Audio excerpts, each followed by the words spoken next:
Welcome to a new edition of the Neon Jazz interview series with veteran Indianapolis-based jazz bassoonist Mark Ortwein. He spent some time talking with us about his life in music and his latest 2023 album called It Was Time. He grew up in Las Vegas, attended Loyola University in New Orleans for 2 years, then transferred to Boston University, and then played for 1 season with the Las Vegas Symphony Orchestra before he joined the United States Air Force Band at March Air Force Base in California, which led to the United States Air Force Band of the Rockies for 4 years and then on to Cincinnati. Over the last 20 years, Mark has performed in many different musical projects, and over his life, he's gotten around. He's got quite a story. Enjoy this interview. Thanks for taking a minute out. I appreciate it.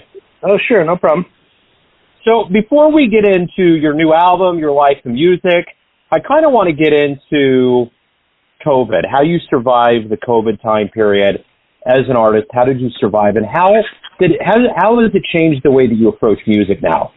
Well, it was pretty difficult for us because I play in the Indianapolis Symphony full time, and they cut our pay and cut our health care right away, which was really nice of them. So luckily my wife's a nurse practitioner and we're okay. That's when I got set up to record at home. So I got equipment so I can do professional recording at home. So I started doing a lot of different projects for people. Some was full sax sections, let's say. They would send me the background tracks and the music, and I would lay down all the tracks and send it back to them. So I'm on a bunch of different albums. It's pretty interesting. And it was super fun. I did some really creative things too during that time. So it was actually opened up time-wise some things that I wanted to do, including recording 2 albums. So I was finally able to kind of plan and get those going. I guess that's a part of this process, is that there were silver linings. As bad as it was, there were still things that were done that may not have been done if this didn't happen. Oh, right. No, definitely. And, my job is I'm playing concerts. It's a full-time orchestra, so I'm playing concerts every Friday and Saturday night, and whether I like it or not. So I actually really enjoyed not having to play concerts all the time, and definitely looking forward to retirement at some point so I can not have to do that and then play the musical things I want to do and travel more and play in more cities also. Let's talk a little bit about, you mentioned a couple of albums, but this one specifically, It Was Time. Talk to me a little bit about putting this album together. How did it come together, and how does it kind of feel now with the world opening up to have this out now? I've been thinking about doing an album in a long time. And then, I thought back on Michael Brecker. He's one of my favorite sax players of all time, Well, he didn't do his own album until he was 40 years old. And, he's on thousands and thousands of other albums and recordings, but had never done his own project. So I was thinking about that. I was like, man, I really, I'm on all these recordings. Even today I had a recording session for Alfred Publishing. And then on Monday I've got a couple sessions too. So I'm in the studio doing all these recording sessions, but I really wanted to do my own thing. So this just prompted me to do it. So yeah, and most of the album is done in studio, and then some overdubs here and there, like with me obviously overdubbing flute, clarinet, sax, bass clarinet, bassoon on stuff. I did that myself, overdubbing, of course.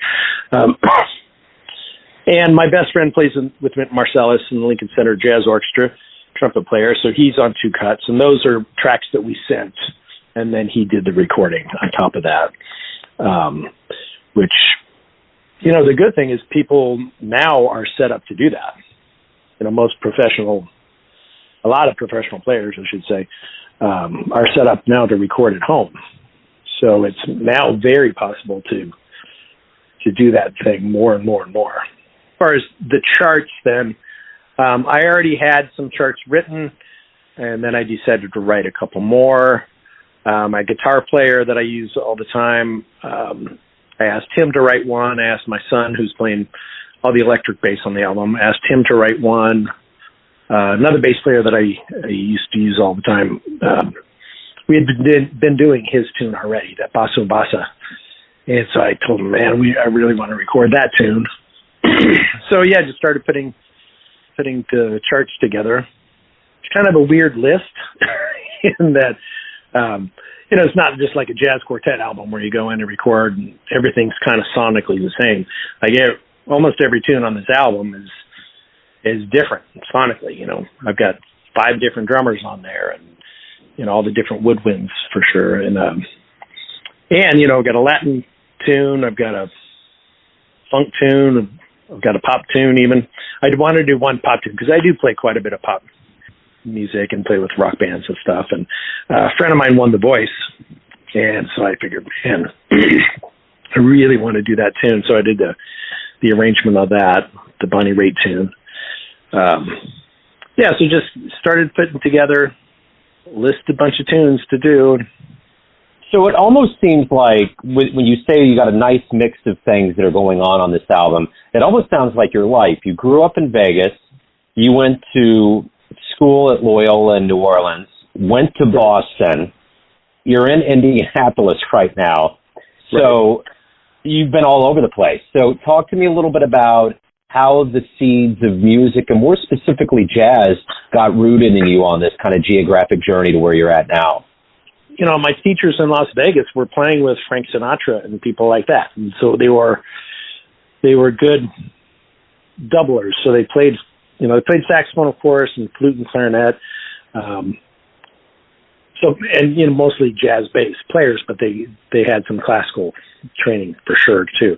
I started on the piano and then saxophone, and really was into the Jerry Mulligan when I was first starting out, and Dexter Gordon, some of that type of playing. So really I started there. I didn't pick up the bassoon until I was in high school. And so then I did both. I always took lessons on both. Actually, one of my teachers in Las Vegas is a guy named Garvin Bushell, who is on some of the early Miles Davis albums, playing bassoon and saxophone and clarinet and all sorts of things. So that was really, I never wanted to give up one for the other. And when I was in high school, Wynton Marsalis came out with the 2 albums, a jazz album and a classical album, and I think he won Grammys for both or something, like the first person to ever do that. And then Eddie Daniels, the jazz clarinet player, most people know him as a jazz clarinet player. He's someone that I played with early on in college in New Orleans. And, he was one of the main guys in New York playing flute and piccolo and, of course, clarinet, and amazing tenor player. He was the lead tenor player in the Thad Jones Miller Lewis Orchestra. And, one of the best clarinet players of all time. This was unbelievable, classical or jazz. So, I've always had just both of them going on, and certainly didn't want to give up either one. In New Orleans, certainly it was more jazz-based. The classical scene wasn't that great. So after a couple of years, I decided to go to school in Boston. And at Boston University, I was just a bassoon major, but I was still playing jazz on the outside. I was in a band called the True Colors Big Band with John Badesky was in that band, and Donnie McCaslin and Rob Sheps and some real heavy hitters, So I was playing with those guys, a couple times a month, and then doing my classical thing at school. And then when I went to New York, I was subbing on Broadway and just kind of doing some jazz and some classical, just again, a big mix. And then then I moved to Las Vegas, and I was playing a show and in the symphony. I was playing the Legends and Concert show there. And then my first full-time job was in the Air Force Band, actually as a sax player. So I was lead alto in the Air Force in the jazz band, and then played in concert band, all the different doubles, a lot of flute and clarinet. So yeah, it's just always been there. let me ask you this. You've been at the game for a long time, decades, and I'm curious, what's been your key to longevity? You've been in different incarnations, and you've consistently played. What is it for you that makes you consistently do this and to stay up on it? Probably because I'm crazy, maybe. Making a living in music is so hard. That's one of the main reasons why I took the bassoon so seriously, and it came to me pretty quick, pretty well. But I saw to make a living as a jazz, just a jazz sax player anywhere is super hard. Adding the bassoon and being, a top level bassoon player, really added a lot. So I've always been able to work, put it that way, and I always had a full-time job playing, which is, I can't say that for too many people really. So, and at different times in my life, I'm certainly concentrating more on classicals at different times, and certain other times I was doing more of the jazz and more of the doubling, playing like Broadway shows and things like that. And I just love music, and I love all different styles, and I keep busy today. Like I'm the only person in the orchestra that plays all this other stuff. So I often during a week I'll play a symphony show, and then I go and play with the rock band until 3 a.m. So I do that all the time. Or my jazz group I'll book after a symphony show. So and I play with a Latin band too. So I have a bunch of different things going on, and I really enjoy it. I think that's one of the main things. I work hard too, I will say. I practice a lot. Yeah. Yeah, no, I can see that. I can for sure see that. So I'm curious, a lot of people out there hear bassoon. They don't understand the instrument. For a layperson out there, how would you describe this instrument, and how do you describe the way it works in a band?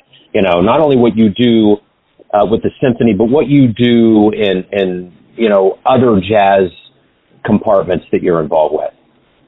Sure. Yeah, so the bassoon is a pretty weird instrument. You use your thumbs a lot.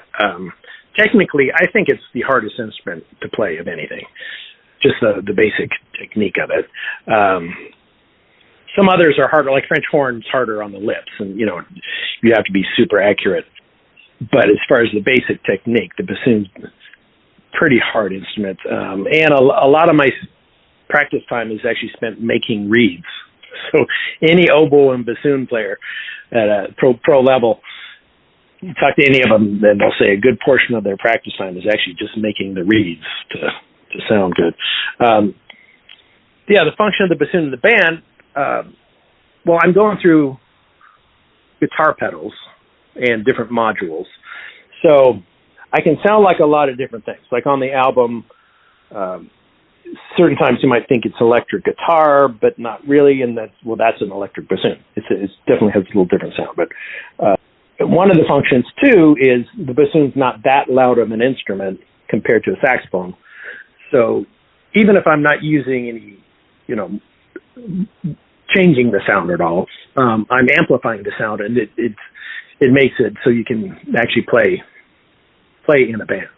So jazz band or rock band. I even have a band called Rocky Bassoon, rock and then capital E bassoon, and it's 6 of us that are all electrified and a rock drummer, and we do Metallica and Led Zeppelin and even the Beatles and Britney Spears, Beyonce, all sorts of different stuff. And I function as like I'll play lead vocals and most of the guitar solos in that band. So yeah, adding a pickup to it and going through pedals has really opened up a lot of worlds, I would say, for me on the bassoon. So for the purposes of our show being, really specifically geared towards jazz, I'm curious, why do you love jazz? Well, that's a great question. And like for me, I play right now, at least for the past 20 years, I've been playing full time in a symphony orchestra. Well, in the symphony orchestra, there's very little freedom we have. We have to play exactly what's on the page, exactly the way the conductor wants it. Sometimes, if you have a big solo, most conductors will let you have some freedom of how you're gonna play it. But then are some that will say, no, can you do this and this and this? And that's my job, is to do what the conductor says. So for me, like, I would not be happy just playing in the orchestra. Not at all. I have to have the musical freedom, and jazz gives you not complete freedom. I mean, you have to play, let's say, the head of the melody or whatever. But you definitely have a lot of freedom of how you want to interpret things. Very much, it's very fulfilling. I will say that, classical music can be as well, but for me, it's a different thing, because I can put myself into the jazz stuff. And jazz is so many different styles. I do like playing old swing stuff. I like post-bop better, for sure. Most of my tunes are a little more geared towards that. When I'm playing live shows, I'll even do a little bit of free jazz. Depends on the crowd. But yeah, I definitely like the freedom of jazz and all the different styles involved in it. The one thing, too, in your career is that you've been around a lot of veterans, esteemed older players that have been around a lot. What do you take from that and in turn teach younger players that you get around? Yeah, it's funny. I teach at university as well. And, sometimes these kids think they're hot shots, and, I'll just tell them, man, you got to watch it, watch your attitude, really pay attention. You can learn a lot from it doesn't even have to be older player, but, can learn a lot from different people. And usually after a while they might get out of school and they start realizing those things. Every time, like on my album, the title cut is a tune I wrote, and then I had one of my favorite players, Frank Glover, do the harmonic treatment of it, do the arrangement basically. And I'll go play with Frank, and like he'll scorch me a lot of time. But every time I feel like I'm a better player playing with him, I really pay attention to how he does things stylistically and harmonically, and I just feel I learn something every time I play with him. So I try to convey that to the younger kids, that no matter what situation you're in, try to take it as a learning thing. Learn something from when you're sitting in, and especially with a group. So let's say we get off the phone and a jazz DeLorean pulls up in front of your house, and you can go anywhere in time and catch a show, catch an act. Where are you going? Who do you want to see live? Oh man, I would really want to see John Coltrane. He died 2 days before I was born, so wow. Obviously couldn't see him. But yeah, I would love to see the band with Miles and Cannonball, because Cannonball is one of my favorites of all time too. Just everything he plays is like just such a joy to it. And but that band in particular, I think, would be one. Or the recording session with Coltrane and Sonny Rollins. I'd love to hear those two guys together. But certainly that vintage, I think I would, kind of just that post-bop.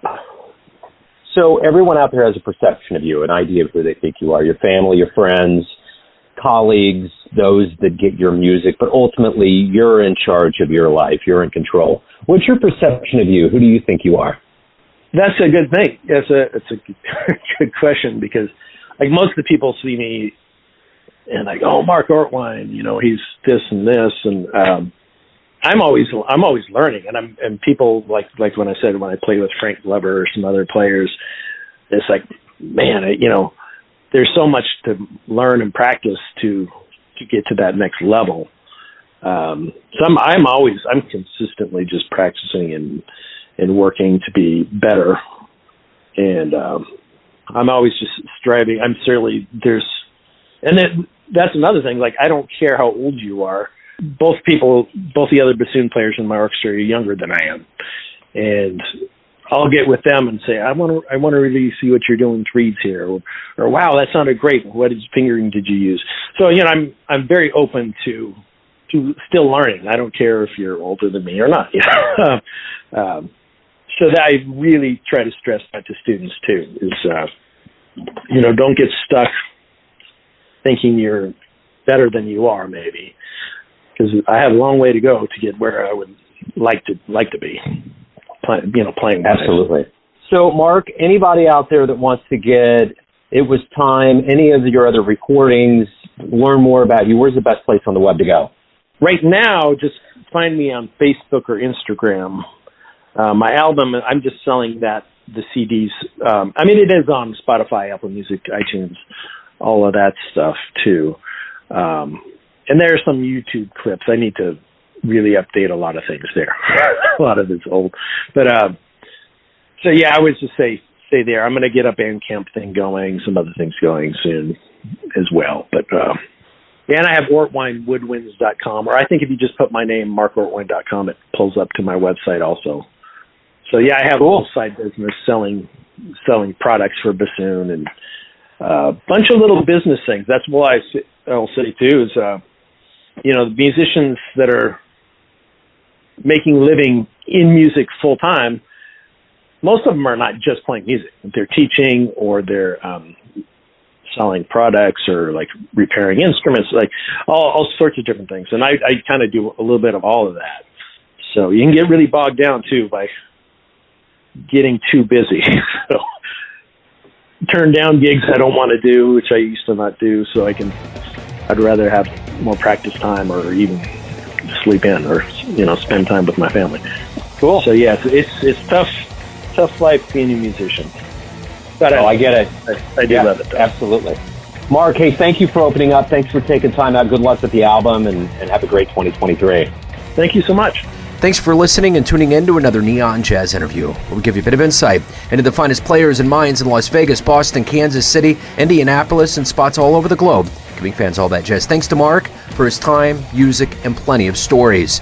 If you want to hear more interviews, visit Neon Jazz Interviews at iTunes or Spotify. You can visit Neon Jazz at youtube.com, and for everything Neon Jazz all the time, go to the neonjazz.blogspot.com. Until next time, enjoy the jazz, my friends.